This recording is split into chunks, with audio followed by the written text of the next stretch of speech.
Разговорами за чашкой чая завершилась реализация социального проекта «Серебряный десант». Его удалось воплотить в рамках национального проекта образования за счет субсидии всероссийского конкурса «Регион добрых дел-2021».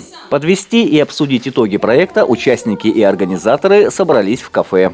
Проект направлен на организацию досуговой деятельности для граждан пожилого возраста и граждан с инвалидностью, которые проживают в отдаленных населенных пунктах и которые впоследствии должны будут, так сказать, заинтересоваться волонтерской деятельностью. Результаты этого проекта очень радуют, потому что мы планировали привлечь на поселках волонтеров. У нас их в этом году получилось аж целых 5.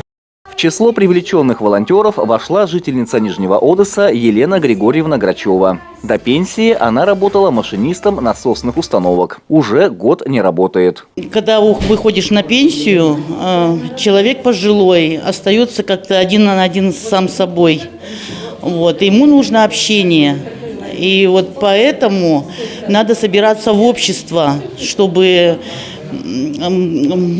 были у нас все игры, физкультура. Теперь Елена Грачева стала серебряным волонтером и будет помогать тем, кто старше и кому нужна помощь. Движение ее заинтересовало и увлекло. Всего социальный проект охватил 101 человека. Серебряный десант побывал в 3 поселках – Войвоже, Нижнем Одессе и Ирайоле. Везде пожилым людям предлагалось поучаствовать в творческих проектах, заняться физической нагрузкой, пообщаться с психологом. Участники проекта со стороны организаторов тоже получили массу положительных впечатлений. Арусяк Бунатян призналась, что благодаря проекту впервые побывала в Войвоже и Ирайоле. В Ирайоле я была с валянием из шерсти. Мы делали картины с валянием из шерсти.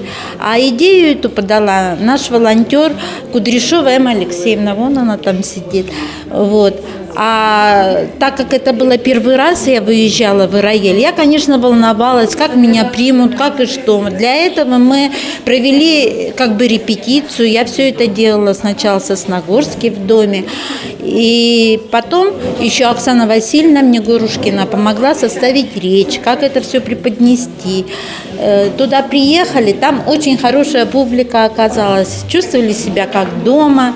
Женщины все такие прямо, душевные. Подводя итоги, организаторы «Серебряного десанта» не забыли сказать спасибо спонсорам и помощникам. Вручили благодарственные письма. Для серебряных волонтеров выступили юные артисты. Андрей Калиничев, Наталья Максимова, Павел Дурников, Вести Тимана, Сосногорск.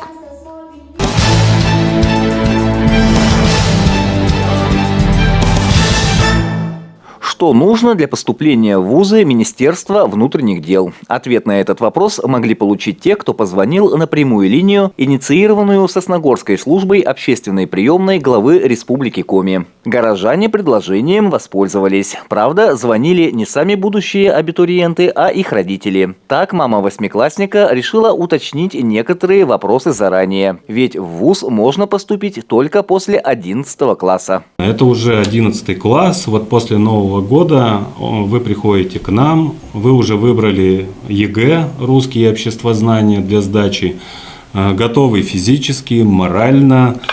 И пишите нам заявление, мы проводим спецпроверку по ребенку и по близким родственникам. Это папа, мама, брат, сестра, дети, если есть. Обычно детей нету в таком раннем возрасте у абитуриентов.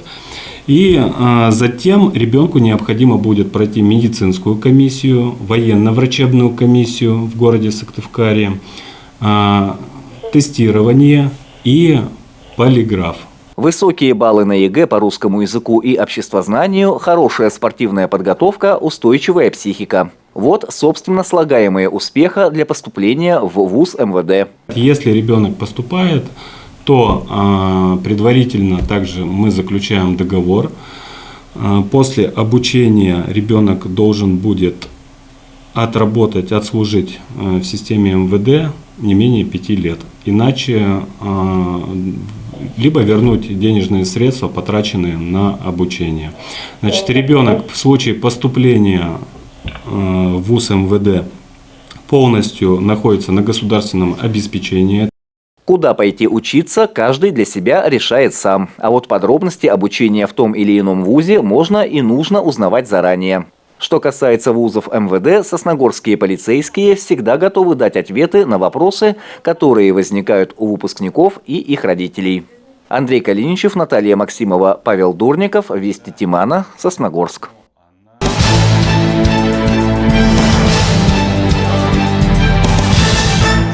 25 ноября городской дом культуры «Горизонт» приглашает жителей Сосногорска на традиционный вокальный конкурс «Две звезды». Мероприятие является одним из самых популярных событий в культурной жизни муниципалитета. Вместе с опытными артистами на сцену выходят представители далеких от творчества профессий.